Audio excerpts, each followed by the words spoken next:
So, like, I recorded about 75% of this episode,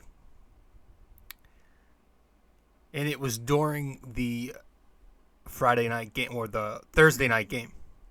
It's Friday as I'm recording, and as you're listening, it's Friday, June 10th.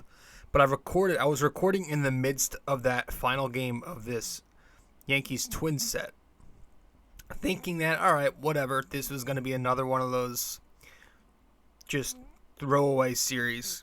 Didn't play well. It's going to happen. And in the middle of it, as I'm recording, the Yankees were down 4 when I started recording. They were down 4 runs. It was like 7-3. Good job, Rob. That's what 4 runs is. And DJ hits a home run. They're getting a bunch of hits. Gallo hits another. Hicks hits the game-tying home run, and I'm like, wait a second. What the hell's going on? So I had to delete the entire episode and start over. And this is me starting over right here. So that's why you never, I guess I won't never learn my lesson, man. That's just who I can be sometimes. But yeah, I mean, that's the old John Sterling saying, right? Nope, sorry. That's what baseball is. That's baseball. So let's talk about it. Let's talk about it. What an impressive series for the Yankees. Some more positives to say, some flaws we got to talk about, but we're going to get into it all. Let's get into it. Episode 378 of BD4. This is RJ Carbone, and you're listening to BD4. This one by Mattingly. Oh, hang on to the roof. Good. Doug Rose. He shook up the world again. Anthony for 3. Bang! That one goes down. And the game is tied. See ya. A monster home run. Back-to-back home runs by the baby Bombers. Penetrates, creates, and shows some dexterity as well with the left hand. It's to left. It's on its way. There it goes. And the Yankees are going for the win. Oh! Let's go! Off the window! Oh, Jimmy Barrett! Unbelievable. The first punch he threw. Houston ducks under. Got it! With 8 tenths left. It's time! Yankees win. Yankees win!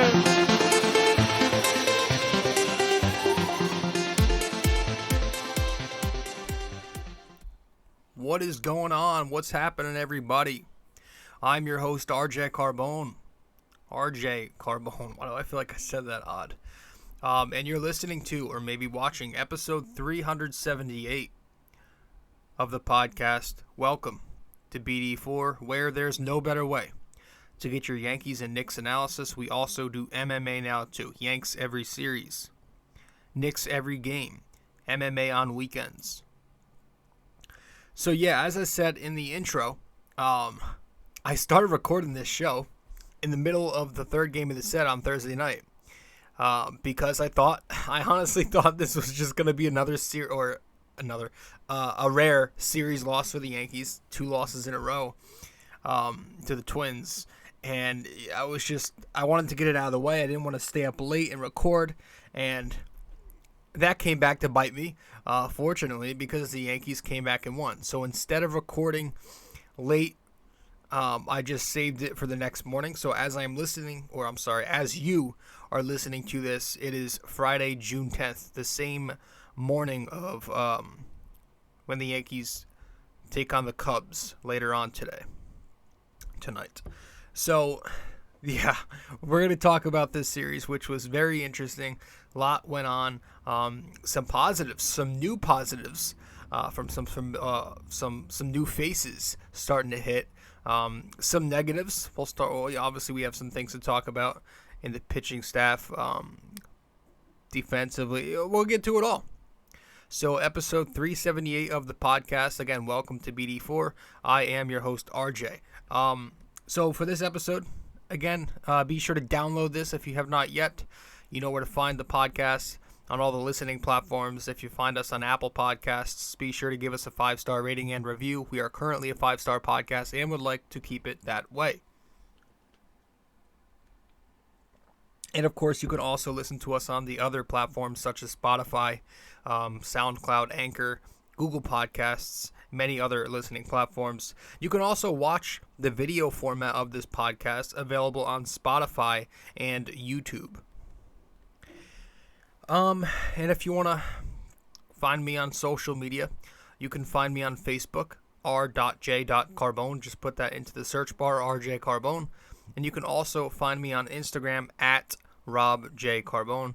That is the handle, at robjcarbone. And of course, guys, if you like reading, you can follow along with the blog that I write. I write for a blog, or I write a blog for ultimatesportsnetworks.com. So if you go to ultimatesportsnetworks.com and you put into the search bar either my name or the title of my blog, the Bomber Bacher blog, then you will find the Bomber Bacher blog. So just go to ultimatesportsnetworks.com and put into the search bar my name, RJ Carbone, or the title of the blog, the Bomber Bacher blog. You will find the Bomber Bacher blog that I write on the Yankees and the Knicks.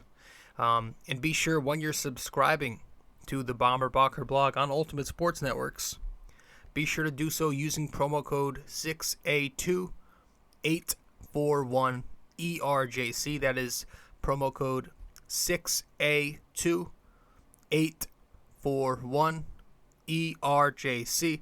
This way, you get a discount, 20% off your subscription, and 10% off any merchandise that you purchase.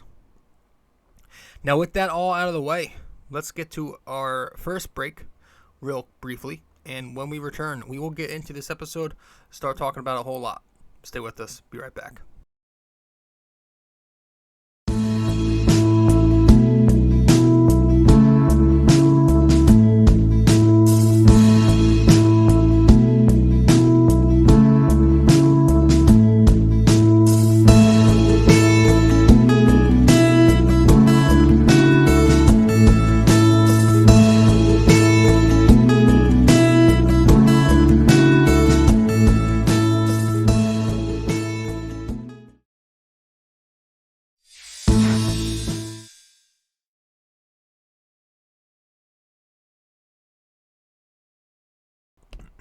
All right, welcome back to the show, episode 378 of BD4. I'm your host, RJ Carbone. I'm laughing because I'm on Instagram earlier, and I'm reading. I follow some NBA stuff because I'm a Knicks fan, but I've been watching the finals, keeping up with the finals. And sometimes, how I like to read comment threads just to see other people's opinions and stupid takes and good takes and whatever. I don't know if it's just me, but I find that whenever I read comment threads in the NBA section, and again, maybe it's just like the writer in me, I'm trying to be nice, but like the grammar, the English in NBA comment threads is so incompetent compared to like when you go to a thread of the MLB or even like the UFC. Sometimes it's just the lack of the lack of grammar, the lack of like proper English in NBA comment sections. It just bugs the hell out of me. It's like people, and the thing is, like, these people, they talk like this in real life. Like, you'll hear some people talk like this, using this slang, using these terms. It's just these made up terms that like my generation uses. It's, oh my God, I don't know why I don't use it. I don't know what went differently where I just don't like talking like that, but I could never. It makes me like, it gives me chills when I hear people talk like that, when I see people talk like that online. I don't know. I just came across it and I'm like, wow, the NBA fan, it definitely doesn't seem as sophisticated as like a fan of the MLB or something. It just, every time I go into a section in the NBA, a comment section, it's just so incompetent. I don't know. I'm not trying to say like I'm better than you. No, I'm not. I'm a fucking, my vocab shit. But I don't know.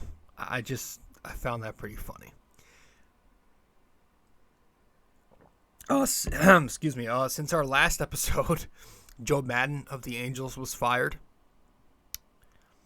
And actually, former Yankee, was he a bench coach or an assistant?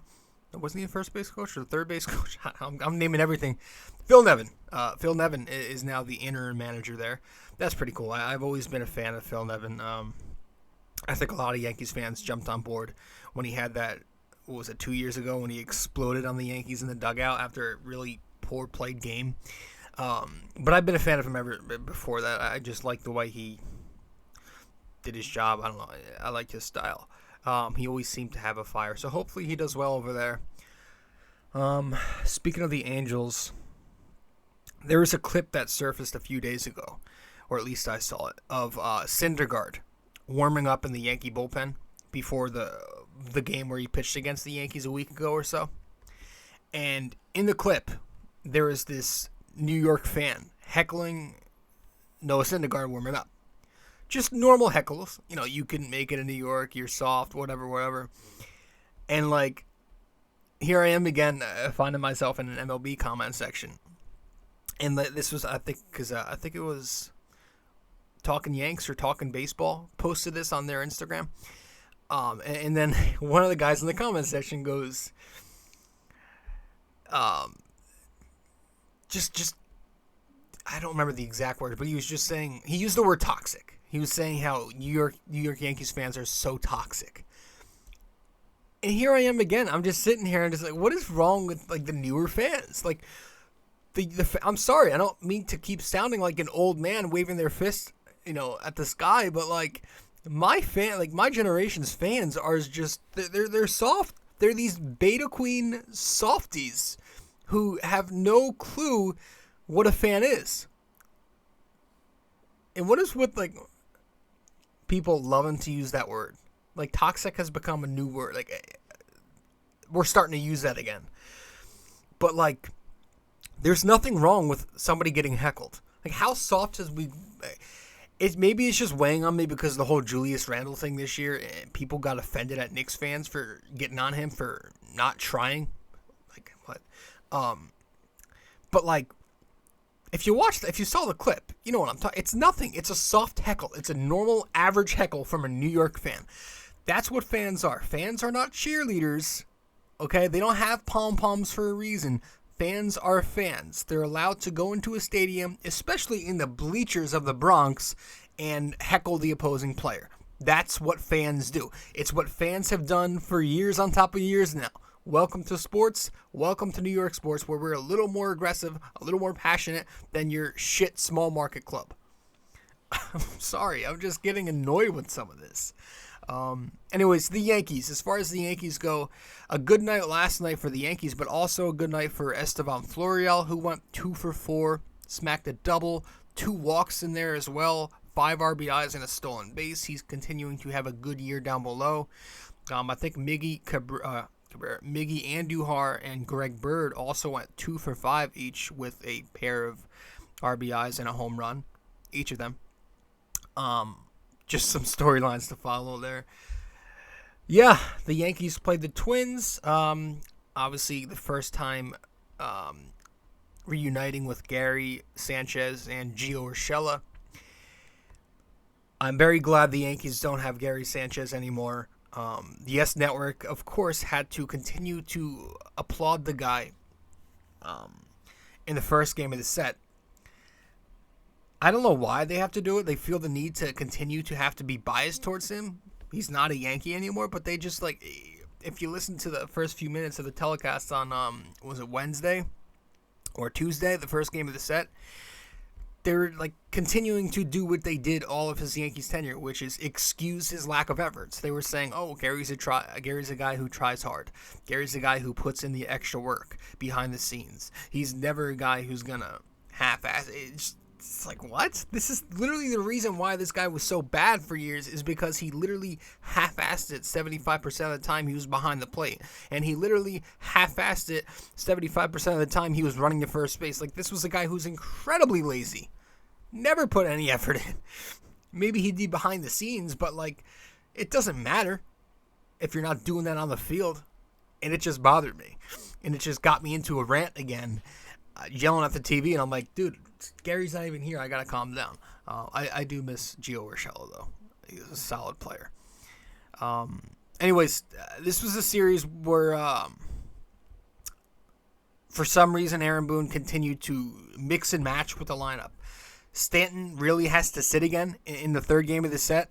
This was the rubber game of the set. He literally just had 10 days off, came back for one game, sat the next game, sat the day off because it was a travel day, played 2 games, then had to sit again last night. Like, what was that for? Why? If he's healthy, he's healthy. If he's not, he's not.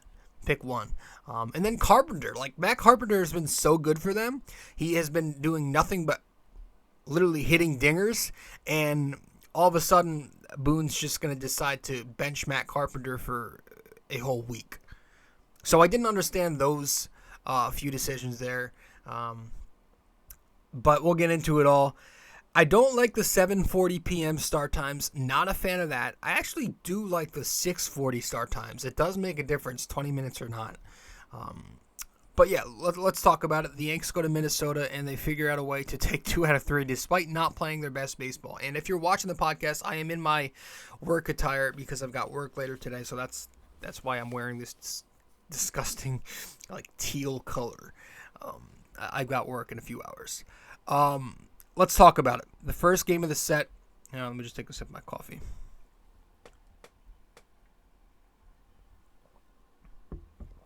First game of the set took place on Tuesday night, and the Yankees figured out a way to win, 10-4. It was Jamison Tyone versus Sands. Top of the first inning, Aaron Judge and Giancarlo Stanton go deep to make it 3-0 Yankees. Bottom of the first, the Twins answer back when Max Kepler makes contact and gets a sac fly. It's 3-1 Yankees. Bottom of the third, Twins chipping away at the time. Polanco, the RBI double. Top of the fourth, though, the Yanks do what they've been doing all year, and they bite right back. Aaron Judge, the RBI single, 4-2 Yankees. Sands is pulled after 3 2/3 innings. Bottom of the fourth comes sac fly for the Twins. Not even going to try to pronounce the kid's name. It makes it 4-3 Yankees. Top of the fifth, though, with the bases loaded, DJ LeMahieu draws a walk to make it 5-3. Bottom of the fifth, Polanco with another RBI hits a home run off Tyone to make it 5-4. Tyone's night was done after 4+ innings, went into the fifth. He was pulled for Litke, though, after the base hit. Top of the seventh, the Yankees break it open when Anthony Rizzo goes yard for a 3-run shot to left center or right center. It's 8-4, and then they add on in the top of the eighth when Trevino and Gallo collect RBI base hits to make it 10-4. Yeah, good night for the Yankee bats to score 10 runs, 14 hits, 3 extra base hits, 9 walks, 10 strikeouts, 4 for 12, with runners in scoring position, which looks good statistically. 13 left on base, but like there were a lot of spots up until late in the game where the Yankees flopped and they failed to capitalize until that Rizzo at bat. Like in the first inning, I know they scored a couple runs, but Hicks had a 2-out single, nothing from that. Second inning, DJ LeMahieu has the 2-out single, Judge whiffs. Third inning, Stanton gets the 1-out walk, Donaldson gets the 1-out single, but then Hicks and IKF fly out. Fourth inning, Manaea loses the zone, walks 3 batters to load the bases. We only get 1 run out of that. The fifth inning, Donaldson and Hicks pick up 2-out walks, but we get nothing there as IKF pops up. So it was considered a bad night for at least half of the game. But the Yankees still find a way to drop 10 freaking runs. And it was very similar to the game, the third game of the set. But Hicks and Gallo, which we're going to talk about them quite a few times in a few minutes. But they got on base 7 of 9 times together, just 1 strikeout. Hicks was 2 for 3, a couple of walks in there as well. Big base hit with 1 out in the 5th inning during the 1-run game. The same thing in the 8th inning. with the walk. I might be getting my innings screwed up. I don't know. Gallo was 2 for 4 with a walk and RBI in there. DJ LeMahieu, 3 for 4. He'd have himself a series. We'll get to him. An RBI, 2 walks, so he got on base 5 times. It was a much-needed night. Picked up his 1,500th hit of his career, and he, of course, nonchalantly just tossed it aside and said, cool. Aaron Judge was 2 for 5, a walk, 3 RBIs in his 22nd home run of the season. Jesus Christ. Talk about him. Rizzo was 1 for 6, but the big home run was big. He made an error and he struck out twice, though. Stanton, 1 for 5, a home run, 3 strikeouts. There were some very bad Stanton-like swings in there. Donaldson was 1 for 5 with the walk, and IKF was 1 for 5. Pitching-wise, Tyone, 4+ innings, 9 hits, 4 runs, 1 walk, 3 strikeouts, a home run, 87 pitches, and the no decision. Yeah, he didn't have it from the get-go, you could see. And, of course, he didn't have it because I bet on him, much like I bet on Garrett Cole in the 3rd game of the set, and he also flopped, so that's a trend that I would like to change. But, yeah, I mean, he kept getting 2 strikes on hitters and just failed to finish them off. I remember, like, a lot of Yankees pitchers from the past that had potential never worked out. Did that a lot, like Pineda, like Evaldi. It was very troubling night for Tyone once he got the 2 strikes, and a lot of hitters just couldn't get that 3rd one. I have no idea why Boone threw him back out there for a 5th inning, because, like, he didn't have it. He clearly didn't have it for 4. Then there was the extremely long layoff in the following half inning, and then he sends him back out in the top of the 5th, or the bottom of the 5th. And that didn't work. But it's fine. You know, in the end, there's no need to overanalyze. He's allowed one of these starts. He'd been so good up to that start. I think that was his first time allowing 4 runs in a game this year. The bullpen was excellent for the majority of the series. 5 innings pitched, 3 hits in this game, no runs, no walks, 4 strikeouts, no home runs allowed. It was Litke, Peralta, Marinaccio out of the pen for the Yankees. Litke, an inning and 2/3, big series for him. In the first game, you got to give him credit. I didn't love the move, but especially when he came back out for a 2nd inning, but he got the job done. He comes in with nobody out, 1 man on base in a tight game. Did make the error on the pickoff attempt, but he got out of the inning 1, 2, 3, and ended up going almost 2. Peralta goes an inning and a 1/3, does a good job. Marinaccio, 2 innings pitched at the end there. His stuff looked very good. Gary was 0 for 4 in this game. Gio was 2 for 4. He'd end up having a series. Polanco, of course, has a good series, as does Buxton. Polanco was 4 for 5 in this first game. 2 RBIs and a homer. The defense, the Yankees make a bunch of errors. 3 errors, but 4 errors if you're realistically speaking. Like Donaldson, Rizzo, Litke were marked for errors, but IKF should also be marked for an error because that was an absolutely terrible play by him. He'll tell you himself that should have been an error, not a hit. Terrible defense throughout the series, but the Yankees find a way to win 2 out of 3. So they won the first game. They did lose the second game of this set, and we're going to get to that as soon as we get back from break. Stay with us. Hey guys, so I've noticed that only a small portion of you who watch BD4 on YouTube are actually subscribed. So if you do enjoy this podcast and maybe you want to be notified when new episodes release, I'd consider subscribing and also hitting that notification bell. This way we can help the channel grow and you won't miss a single episode of BD4. Alright, let's get back to it.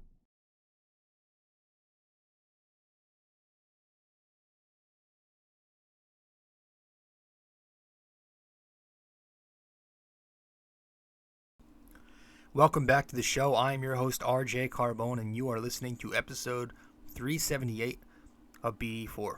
Welcome to the podcast. All right, guys, welcome to BD4. Welcome back to BD4, I should say. The Yankees lost the second game on Wednesday, 8-1. It was Nestor Cortez going up against Chris Archer. Right away, a rare game where the Yankees don't score early, but instead give up runs early. Gio Urshela and Miranda pick up RBI singles in the bottom of the fourth to make it 2-0 Twins. Top of the fifth comes DJ LeMahieu with the bases loaded sacrifice fly. Makes it 2-1 Minnesota. Archer's done after 5 innings pitched. Bottom of the fifth, some dude named Jeffers goes yard. Buxton goes yard. It's 4-1 Minnesota. Cortez is done after 4 1/3. We'll get to him in a second. Bottom of the sixth, Kepler RBI ground out. Larnick RBI double. 6-1 Minnesota, and it just gets worse from there. Bottom of the seventh, they tack on Miranda a 2-run single. 8-1. The Yankee bats were, 1 run, 4 hits, 1 extra base hit, 4 walks, a sac fly, 4 double plays into 7 strikeouts, 0 for 2 in scoring position, 5 left on base as a team. It was a very 2021 Yankees-like effort, just sluggish, no fight, no life, no consistency, or they were just consistently bad, rather. When Hicks leads in hits, I guess you could say you're screwed, but he has been hot. He was 2 for 3.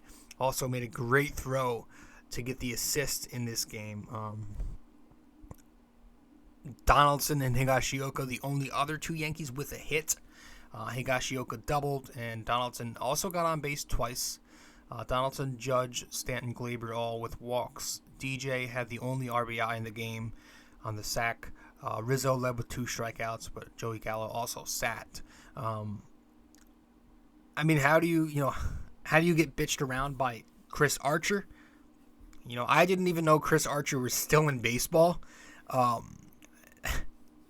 This was a guy who used to be a decent pitcher for the Rays. At the start of his career, like the very, very start, it looked like he had Cy Young potential. I don't know what happened there. But he always killed the Yankees with Tampa. But now he's like 33 years old. It's a lot later in his career. He's battled injuries. And it's like, probably shouldn't get shut down by him. There's a big spot in this game where I felt like, told you what kind of night it was.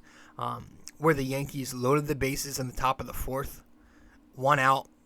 Gleyber Torres takes the plate. Has one of his bad at-bats. Swinging at pitches too aggressively. And bounces into a double play to kill the momentum.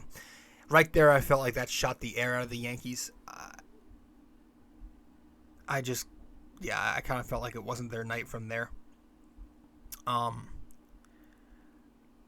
Pitching-wise, Cortez, 4 1/3 innings, 4 runs, 7 hits, no walks, 3 strikeouts, 2 home runs allowed, and the loss. Pitching all series, it wasn't good. Cortez was pretty bad. Just like Tyone, he just had 0 from the get-go. The cutter was not there. None of his secondary pitches were there. Schmidt came in afterwards. Also kind of sucked. 3 in a row now where Schmitz came in and given up a run. Hopefully he can get back at it. He's important, I feel like. Banuelos comes in garbage time, gives up some inherited runs that go on Schmidt's line. I turned it off, so I can't really say much about how those 2 pitched because I turned it off right after I think it was right before or right after Cortez left the game. This was the first Yankees game that I couldn't sit through in years. Years. Like, I don't remember the last time I turned a Yankees game off. I probably shouldn't have. I was probably overreacting. 41-16, but, I don't know. It was just disgusting when you take into account the pitiful offense, the horrendous pitching once again for a second consecutive game, and the terrible defense. Not everybody, but one guy. Oh my gosh. I know I've been a big advocate for playing Giancarlo Stanton in the outfield, in right field, to keep him on his feet and off his ass and keep him warm so he can hit better. I'm one to follow that narrative. I agree with it. But shit, if this is what we're going to get when he's in right field, not at Yankee Stadium, maybe you just DH him on the road.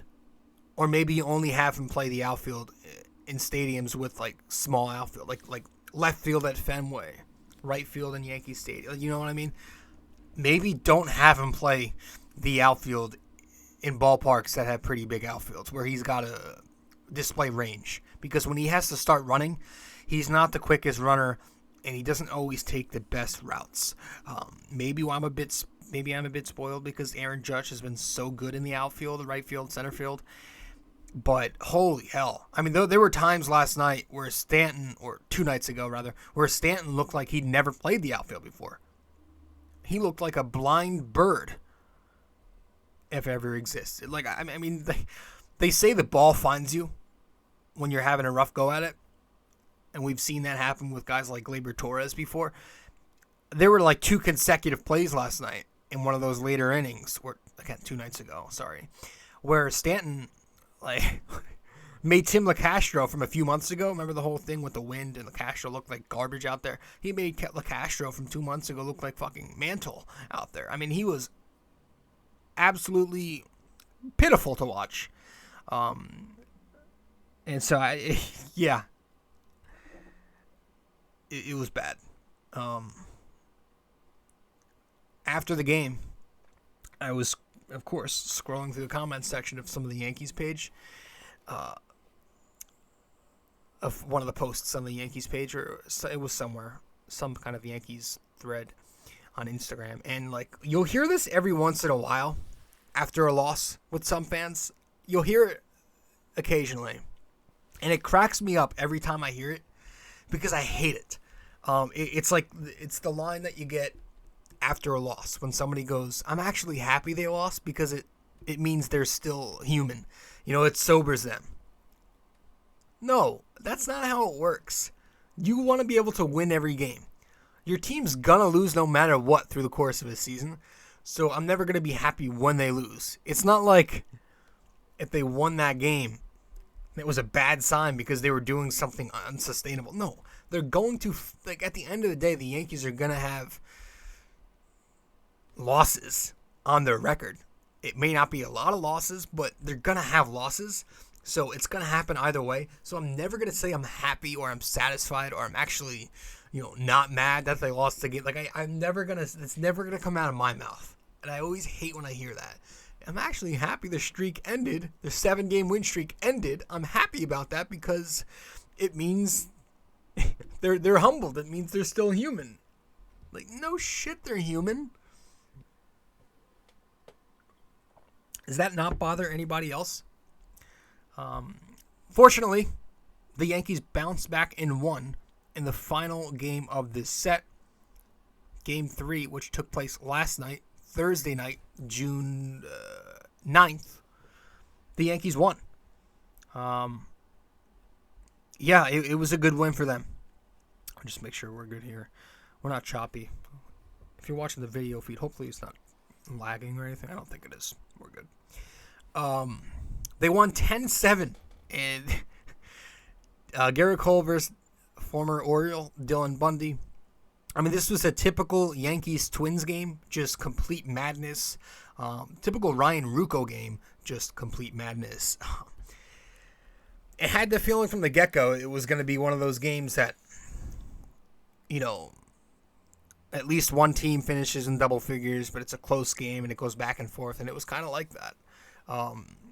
Top of the first, Donaldson gets the sac fly with runners on first and third. It's 1-0 Yankees, but the bottom of the first comes, and holy crap. Talk about getting bitched around. Garrett Cole just got lit up like a Christmas tree, surrendering 3 consecutive home runs on the first 4 pitches that he throws. All of them were shots, too. 400-plus foot shots. I think the least was by Buck. Was it? I don't know. Somebody hit like a 396-foot shot. But the rest of them were well over 400. I mean, it was Arias, Buxton, and Correa. First hitter, the second hitter, and the third hitter of the night for Minnesota. They go deep off Garrett Cole. 3-1 Minnesota. Top of the second, Joey Gallo ties the game with a huge 2-run blast. 3-3. Bottom of the second, Garrett Cole chokes again. Allows a home run to Buxton again for 3 more runs because he was just pathetic. 6-3 Minnesota. Bottom of the 3rd. Cole does it again, surrendering the 4th home run to Larsen, a double to Gio, or no, the 5th home run of the game. Yeah, to Larsen, a double to Gio Urshela, and then he was pulled. It's 7-3 Minnesota when he's pulled. I don't know what Boone was waiting for. It took Boone until the 5th home run, the 6th extra base hit, and the 7th run to finally pull Garrett Cole. I get it. He's your $300 million ace that you have to give that leeway to, but damn. I mean, like the 4th home run wasn't enough proof. He needed the 5th home run and a double after that to have enough proof. Jesus Christ. He was terrible, and we'll get to it. Bundy was done after 4 innings. At the top of the 5th, the Yankees got to the pen. Gallo and DJ, each homer. It's 7-5 Yankees. And as I'm recording, I'm looking up and I'm like, oh shit, maybe I should consider deleting this episode, which I end up doing once Hicks tied the game in the top of the 6th with the home run to make it 7-7. And then the Yankees poured on from there. Rizzo and Hicks, RBI base hits in the top of the 7th, 9-7. Rizzo scores in the top of the 8th on Gary Sanchez being Gary Sanchez and not being able to handle a wild pitch that was very handleable. 10-7 Yankees, and that ends up being the final score. The Bats go for 10 runs on 14 hits, 6 extra base hits, 5 walks, 6 strikeouts, a sac fly, 1 double play hit into, 2 for 9 in scoring position, 8 left on base as a team, and 2 stolen bases. I mean, this was another one of those games where I don't want to start using that term. I don't want to throw it out there yet because I know a lot of Yankees fans do, and I've talked about this plenty of times before. It makes me want to start using that word, though. I'm not going to do it yet because it's June, and the Yankees have the Twins' number.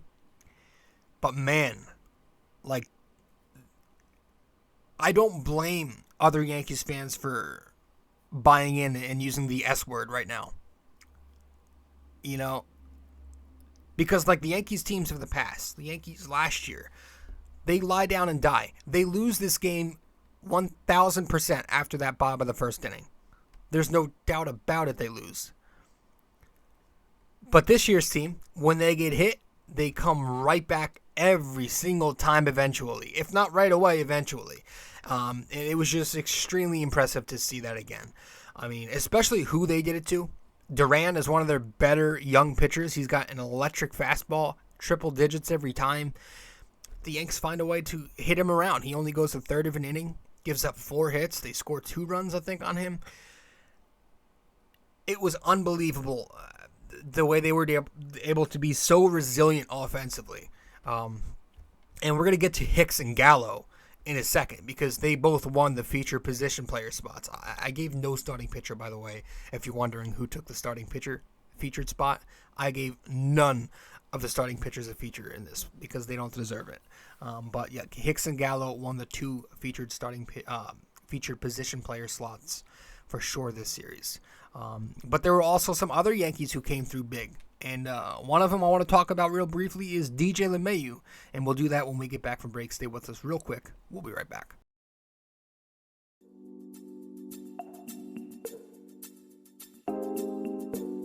So BD4 is on so many platforms to listen to.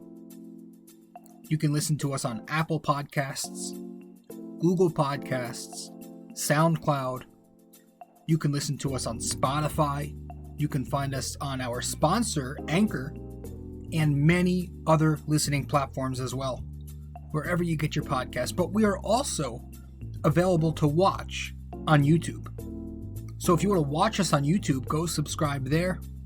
But if you prefer to listen to us, again, many listening platforms. Just be sure to subscribe, download, give us a rating, a review, comment, share the podcast, and all that fun stuff. This is BD4, where there's no better way to get your Yankees and Knicks analysis.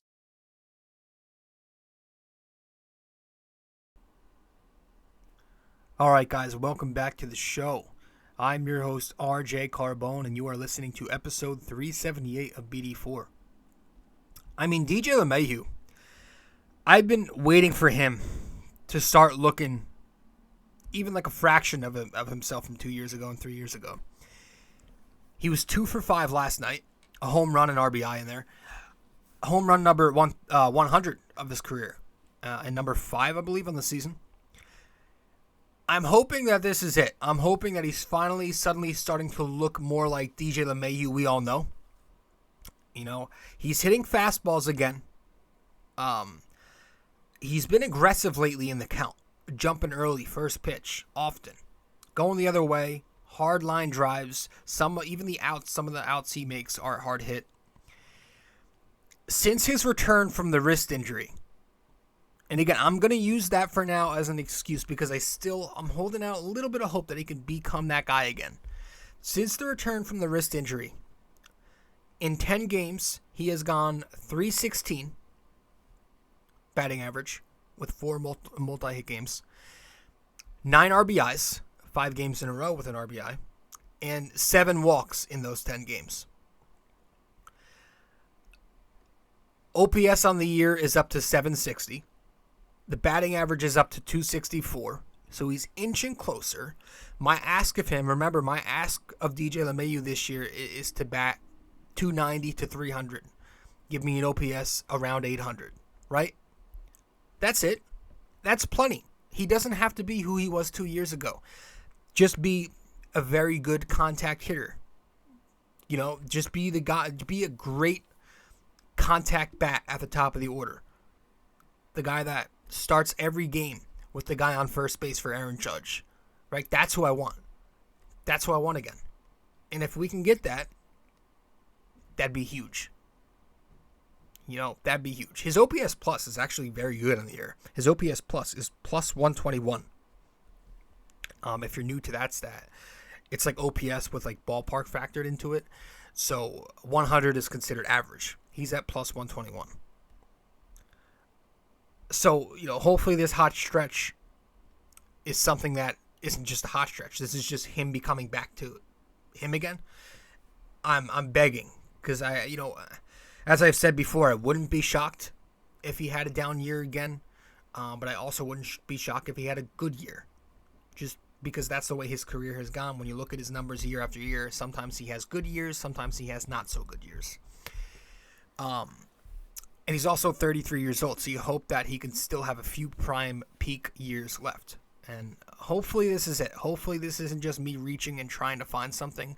But yeah, in 10 games since returning from the wrist injury, he looks a lot better than he did most of May. Aaron Judge also had a good series. He was 1 for 4 in the final game with the walk. 3 for 12 overall, 3 walks, 3 RBIs, a home run in there. He was going to get a feature player slot, but with Hicks and Gallo coming out of nowhere to swipe it from him, I couldn't. But yeah, Judge just continues to be remarkable this season. I've made a few comparisons with Judge before. You hear the Dave Winfield one a lot, but just like in terms of just Major League Baseball legends and shit. Frank Thomas is a guy who I've compared Judge to before. But this year, now that he's batting well over 300 and still mashing home runs and producing runs, and he reminds me of like prime Miguel Cabrera. Is it that crazy to say that Judge is hitting like a prime Miggy right now? I mean, because we always bring up like Judge is not too far off a Triple Crown. He's he's closer than everybody else in the American League to getting the Triple Crown. He's batting like Miggy. He's going the other way. He's collecting hits, homers, doubles, singles. And he's playing defense, by the way. He's playing an amazing center field. That's just become his position now. Yeah, I've got no complaints. Even in a quiet series, Judge still finds a way to be relevant, getting on base a bunch of times. Rizzo was 2 for 4 in the final game with a walk and RBI. He needed that. He needed this multi-hit game after several one-fers. Hopefully he's inching closer. I know I feel like I've been saying that forever now. He does look better in June. He has hit in 6 of his last 7 games since June 2nd. The run production is there with 10 RBIs in that 7 game span. The power is there with 3 home runs in that 7-game span. He's been getting clutch hits throughout the year for the Yankees. He's 10 for 30, 333 in late and close situations, which late and close I believe is in the 7th inning or later in a 3-run game or less. So I give him that. He's been clutch and he's been producing runs all year. He's just got to start coming through with hits and getting on base more consistently. So hopefully he's coming closer to being that. Donaldson was 2 for 4, couple of RBIs, 5 hits in his last 4 games, 4 walks since returning from the DL in 6 games. He's been producing runs lately, continuing to play good third base. Gleyber Torres, 2 for 4 last night with the walk. Good to see that. IKF, 0 for 4 with the walk. Yeah, it's getting to a point with IKF where a lot of Yankees fans are starting to turn on him. He's, for some reason, been treated with gloves on by a lot of these Yankees fans, even myself at times, I'll admit. But it's getting to a point where it's like, listen, he was here to play this. Like, we knew he was going to be a light hitter, but he was supposed to be this above average, close to elite shortstop. He's been slightly better, maybe a little more than slightly better than Torres was last year at shortstop. And his hitting has got to start coming around if that's going to be the case. If he's just not going to be that good of a shortstop, which I don't know that he'll be, because it is a fairly new position for him, then you got to start hitting a little more than you're hitting. He still doesn't have a home run. For a guy who's considered a singles hitter, could you bat me 270, 280? It helps that he's at the bottom of the lineup, but he is an everyday player right now for them. So, got to start hitting a little more if your defense is not going to be elite, right? Because this is 2022. Trevino was 1 for 3. He got pinch hit for again, which I'm starting to get annoyed by that. Despite him getting clutch hits for this team all year, he was pinch hit for Hicks the other series.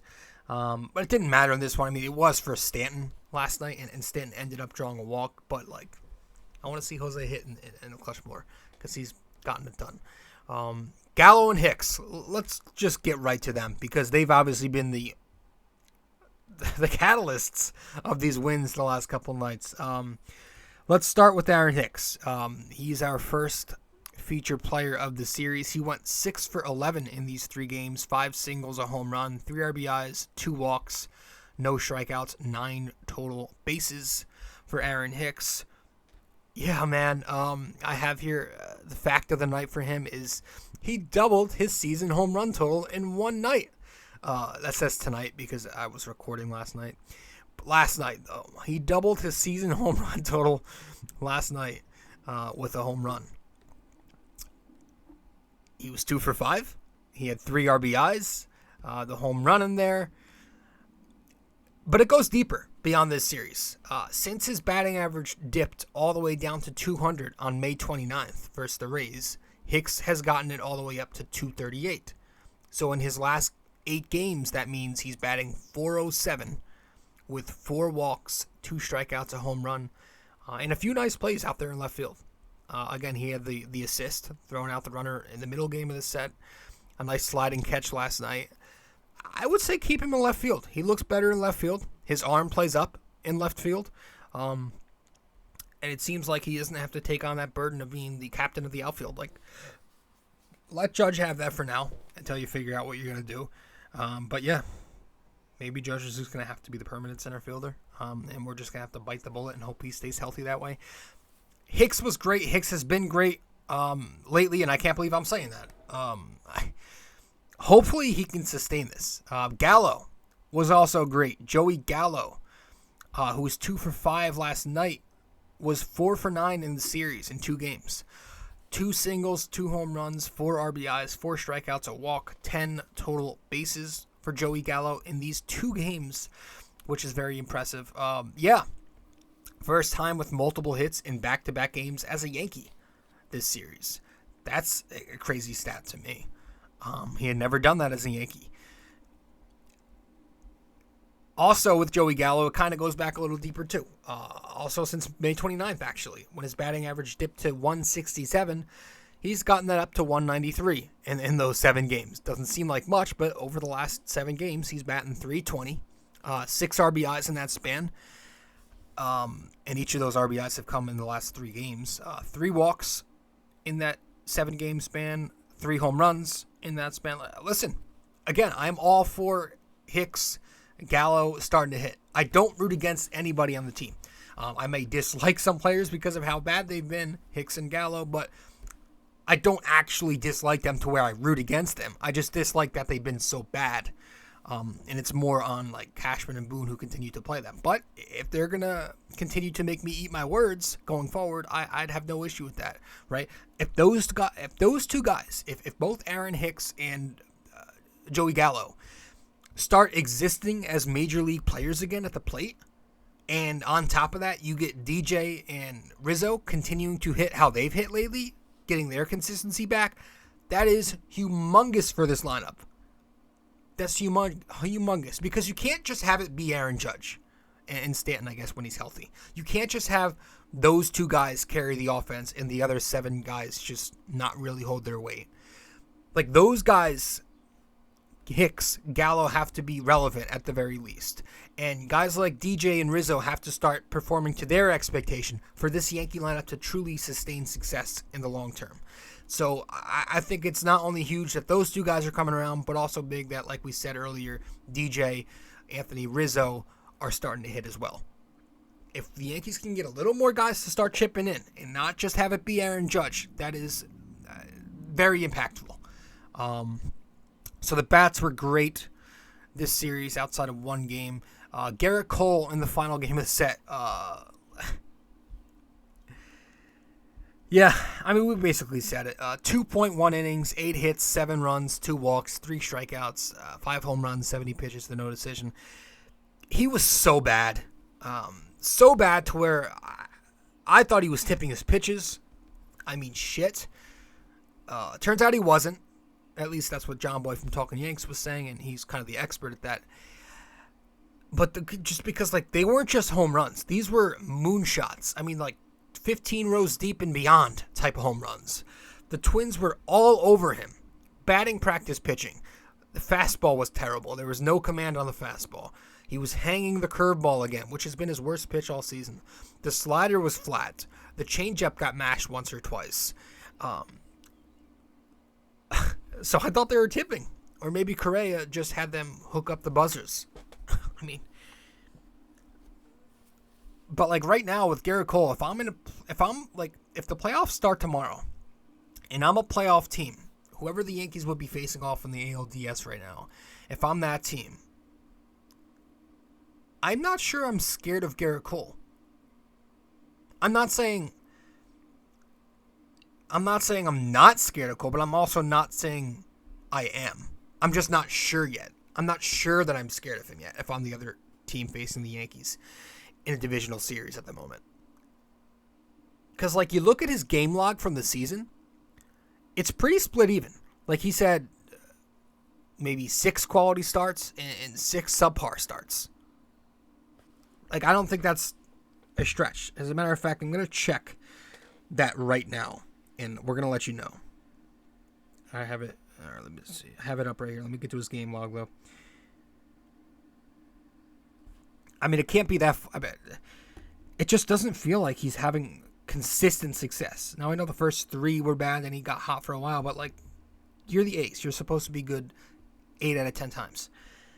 4 out of 5 times. Like, so 1, 2, 3, 4, 5 bad starts, and 1, 2, 3, 4, 5, 6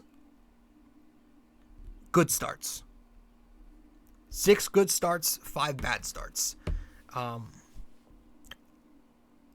Not great for a guy who's supposed to be this $300 million ace.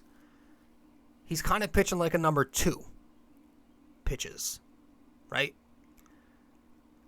He should have more than... It shouldn't be 6.5. It should be like 9.3 10-2. And, I don't know, man. He's got to find it consistently. He needs another stretch like he did after the first 3 clunkers, where he just went on to dominate for like 5 or 6 consecutive. He needs that again coming up. And we're going to be these next few series after the Cubs series, God forbid they don't sweep them, they should be tough ones, like tough teams. But after Cole, it was Litke, Castro, Peralta, King, and Holmes combining for an amazing 6 2/3 innings, just 1 hit allowed, 2 walks, no runs came across, and 5 strikeouts. They did an unbelievable job. It was an unbelievable 6.2 inning shutout the remainder of the game from the Yankee pen. I mean, Litke was big. Litke helped calm the waters, as De Niro would say. If you follow politics these last couple days, calm the waters, from De Niro. No, but Litke did help weather the storm. Flaherty was saying the same thing, but yeah, this is a guy who hasn't been used much this season because he's not really had the greatest of seasons, but starting to look a little better lately. I don't know how sustainable that is for a journeyman like him, but good for him. Clay Holmes or Castro was great. Peralta was great. King starting to look like King again. But Clay Holmes, holy crap. He's unbelievable, isn't he? I mean, he's got a 0.33. A 0.33 ERA on the year. I'm going to say some stuff here. And it's going to come across as a little crazy. But you know how people talked about Mariano's cutter? They knew it was coming, but it didn't matter. It's starting to feel that way with the Clay Holmes 98-mile-an-hour sinker. I feel like batters know that he's going to throw that shit, but it does not matter because it's such a hard pitch, and it's such a pitch with so much run and sink to it that it doesn't matter. If he's throwing that to righties, they're never hitting that. I mean, granted, they're not hitting it either side of the plate because he's got a .33 ERA, but shit, that pitch has become such a weapon. And if we're going to credit Matt Blake for the cutter and getting every Yankee starter to abuse that pitch and use it so well, I guess we got to give Matt Blake credit for that sinker, for helping Clay Holmes establish a very good go-to pitch since he's become a Yankee. The starting pitching, yeah, it's come down to earth lately. But I guess they'll get a pass for one series, maybe. Since their last 2 turns through the rotation have been historically great. Maybe they're just a bit fatigued. They do have a lot of games coming up after the off day next week, so maybe you have to see a few spot starts in there. Maybe JP Sears, who just had a good outing, comes back up. Maybe, you know what? Maybe you try Michael King just for one start, and if it works, you maybe toy with it a little more. I'm just curious to see what it'd be like now. But you hope that it was just a bump in the road and that the starting pitching rebounds and the Twins are a legitimate offense. So at the same time, while you can use that as an excuse to why they struggled, you kind of want to see the starting pitching sustain success against top lineups. So that's why I'm very curious to see how the Yankee pitchers do, and even their lineup, how they do against Houston Astros. They take on Houston, I think, pretty soon. I don't know if it's after the Cubs series. It might be right after. Might be 2 series after, but yeah. And then again, more on the Yankee bats. 10 runs or more 9 times this year. They did 10 runs or more only 6 times last season. So, as inconsistent as they may be, like I say, they still find a way to put up numbers. It's just their style is not always fit for the postseason. But that's a conversation for another day. We're going to head to our final break, get back, and wrap it up with our final couple of segments of the show. Stay with us. Hey guys, I hope you're enjoying this episode.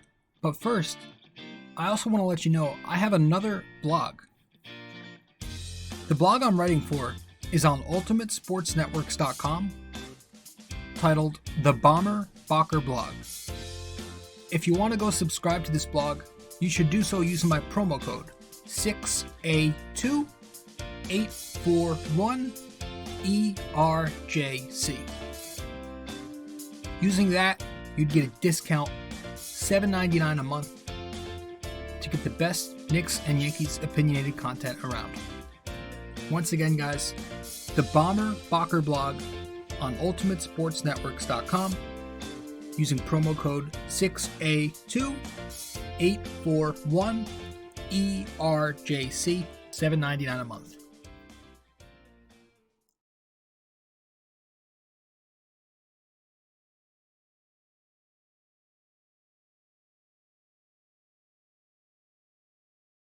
So, yeah, man, a hell of a series for the Yankees. Nothing but good things continuing to happen. All right, we talked about the good, we talked about the bad. Hopefully they can sweep the Cubs coming up for 3 games at the stadium. I think we're back to a normal 7 p.m. start time. The middle game might be a little later, like 7:15 or something. I gotta check, but and then Saturday I think it's a night game actually, or Sunday rather, might be a day game. I think it's 7 p.m. tonight, 7:15 Saturday, and then Sunday might be at 1 o'clock. I gotta check, but Cubs for 3 at the stadium nonetheless. So hopefully that goes well for the Yankees and they can hopefully sweep. That'd be great.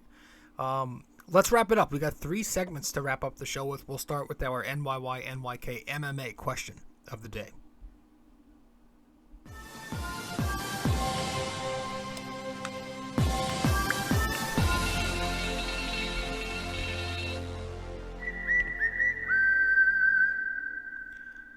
Hopefully the mic didn't pick up a little echo there because I forgot to mute it while we played that tune.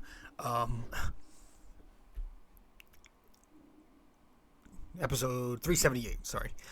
Episode 378, our NYY-NYK-MMA question of the day is: Don Larsen's 1956 perfect game came in which round of the playoffs and against which franchise?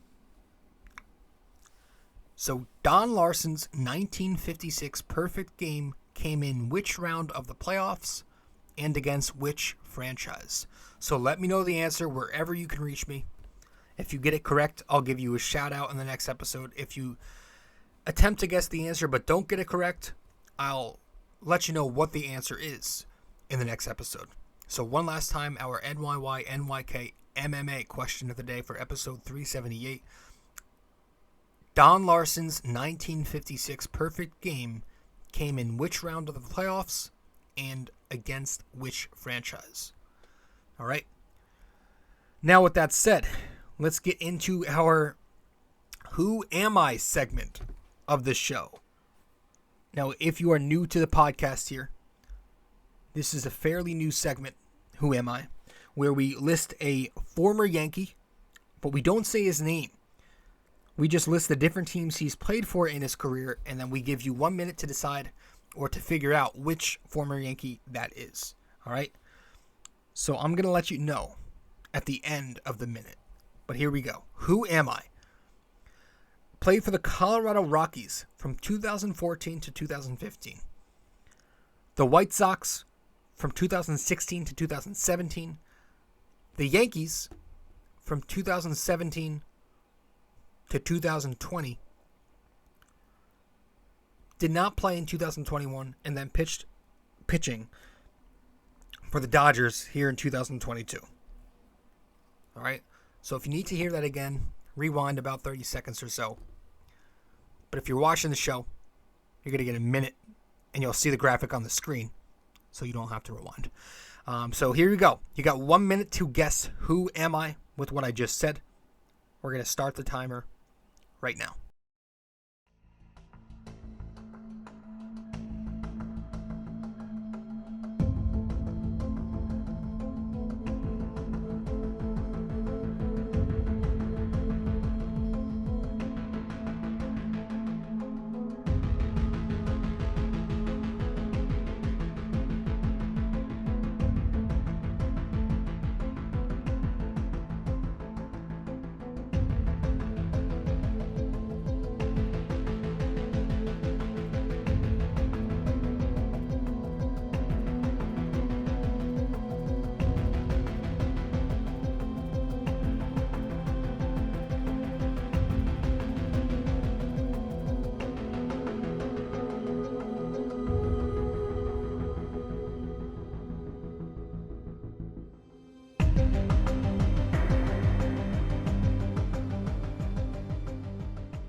All right, so the answer to this episode's Who Am I? Playing for the Rockies from 14 to 15, the White Sox from 16 to 17, Yankees from 17 to 20, nobody in 2021, or didn't pitch in 2021, and the Dodgers in 2022. Tommy Kahnle, our old pal Tommy Kahnle, who was fun to start his Yankees career before it went wrong. But, yeah, Tommy Kahnle is your answer. Now, let's wrap up the show with a segment we haven't done quite a bit. I'm going to do a little RJ's Parlay. We had one last night. Let's get to RJ's Parlay to wrap this episode up. If I can find the tab here. Where is it? Here it is. RJ's Parlay.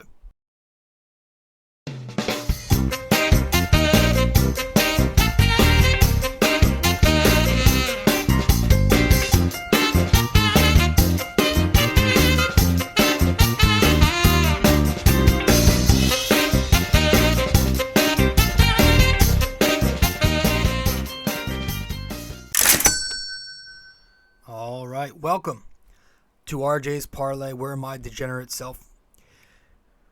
Forgot my fucking line. What was the line? Where my degenerate self goes over tonight's big parlay. If I miss, it's not surprising. If I hit, I'll probably lose it all tomorrow night. Welcome to RJ's Parlay. All right, so this episode's parlay. Last night we did the Yankees 1.5 run line. That hit. The alternate over, Yankees Twins on 5.5 runs. That definitely hit. Judge to have 1+ hit. That happened. And then Cole to rack up 8+ strikeouts, which seemed like that was the given out of all of them. That did not happen. He was terrible, as we all know, and that ruined it. It was a plus 260 odds 4-pick parlay.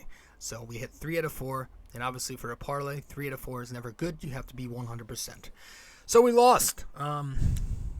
Whatever. We'll bounce back the next day. That's it, guys. I appreciate you all tuning into the episode. Again, I'm your host, RJ Carbone, and that's it for episode 378 of the podcast, and I'll catch you after the Cubs series. All right. Ciao.